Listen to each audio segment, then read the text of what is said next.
നമസ്കാരം. എല്ലാവർക്കും ഈ ചെറിയ വീഡിയോ പ്രോഗ്രാമിലേക്ക് സ്വാഗതം. ഞാൻ ഫ്രാൻസിസ് മാത്യു. തിരുവചനത്തെ ആസ്പദമാക്കി ഇന്നെനിക്ക് നിങ്ങളുമായി പങ്കുവയ്ക്കാനുള്ളത് സീസറിന് നികുതി കൊടുക്കുന്നത് നിയമാനുസൃതമാണോ അല്ലയോ എന്ന വിഷയത്തെക്കുറിച്ചാണ്.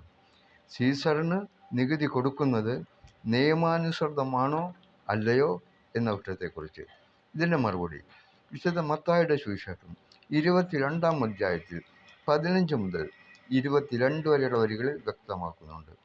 വിശുദ്ധ മത്തായിയുടെ സുവിശേഷം 22-ാം അധ്യായം 15 മുതൽ 22 വരെയുള്ള വരികളിൽ ഇപ്രകാരം പറയുന്നുണ്ട്. ഫരിസയർ യേശുവിനെ വാക്കിൽ കൊടുക്കേണ്ടതിന് തൻ്റെ അനുയായികളെ ഹേറോദോസ് പക്ഷക്കാരുടെ അടുത്തേക്ക് അയച്ചുകൊണ്ട് അവർ യേശുവിൻ്റെ അടുക്കിലേക്ക് ചെന്ന് ചോദിച്ചു, ഗുരു, നിനക്ക് എന്തു തോന്നുന്നു? സീസറിന് നികുതി കൊടുക്കുന്നത് നിയമാനുസൃതമാണോ അല്ലയോ?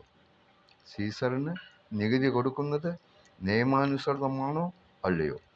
അവരുടെ ദുഷ്ടത മനസ്സിലാക്കി യേശു അവരോട് ചോദിച്ചു, നികുതി കൊടുക്കുവാനുള്ള ഒരു നാണയം എന്നെ കാണിക്കുക.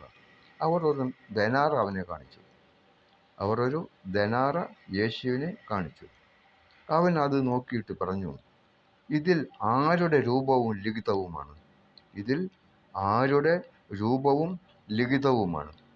അവർ പറഞ്ഞു, അത് സീസറിൻ്റേത്. അപ്പോൾ യേശു പറഞ്ഞു, സീസറിനുള്ളത് സീസറിനും ദൈവത്തിനുള്ളത് ദൈവത്തിനും കൊടുക്കുക. സീസറിനുള്ളത് സീസറിനും ദൈവത്തിനുള്ളത് ദൈവത്തിനും കൊടുക്കുക.